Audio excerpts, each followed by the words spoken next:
সাকিবের বাস্তবতাটা আলাদা। তামিম যেমন হচ্ছে কি এখন ক্রিকেট থেকে ন্যাশনাল টিম থেকে পুরোপুরি অবসর নিয়েছেন, সঙ্গে তার কিছু হেলথ ইস্যুজও রাইজ করেছে, আমরা সেটা জানি। সাকিবের ক্ষেত্রে বিষয়টা সেটা নয়, বাংলাদেশ ন্যাশনাল টিমে খেলার জন্য তিনি এখনও এলিজিবল। কোনো চান্স কি আছে? এখন আমরা ক্রিকেট বোর্ড কিন্তু আমরা ভালো জাতীয় দল বানাতে চাই, এবং ভালো জাতীয় দল বানাতে চাই অ্যাভেলেবেল প্লেয়ার যারা আছে তাদের মধ্যে থেকে। সাকিব বাংলাদেশের ইতিহাসে অন্যতম সেরা প্লেয়ার, শুধু অন্যতম না, বলা যায় বেস্ট প্লেয়ার। এবং সাকিবের যে track record as a player, আমার মনে হয় না আর কেউ অদূর ভবিষ্যতে ভাঙতেও পারবে। Such a wonderful performer. He has to be available first, দেশে অ্যাভেলেবেল হতে হবে। আর যারা এই টিমটা তৈরি করে, আমরা সম্পূর্ণ দায়িত্ব দিয়ে দিয়েছি আমাদের সিলেক্টরদের উপরে। Number 1, he has to be available.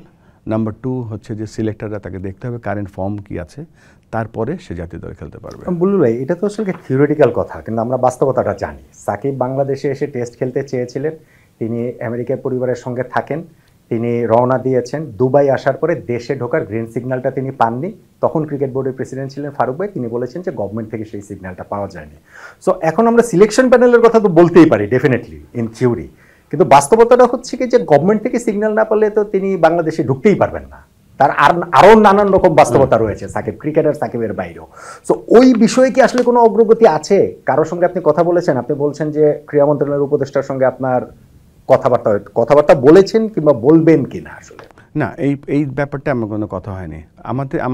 আমাদের প্রশ্ন না, ঠিক আমাদের যে চাহিদাটা সেটা হচ্ছে অবশ্যই এখানে তার অ্যাভেলেবিলিটির কথা বারবার কেন বলছি, যে আমাদের কতটুকু ক্ষমতা আছে। আমাদের ক্ষমতা আছে যে একটা খেলোয়াড় যখন খেলতে চায়, সে যদি ভালো ফর্মে থাকে, অবশ্যই তাকে জাতীয় দল নেওয়া হবে।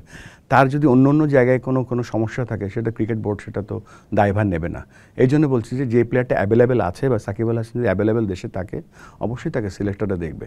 বাট এর বাইরে আমাদের ক্ষমতাও নেই, আমরা খালি উইশ করতে পারি, এর বাইরে কিছু করতে পারি না। সাকিবের সাথে কথা হয়েছে আপনার?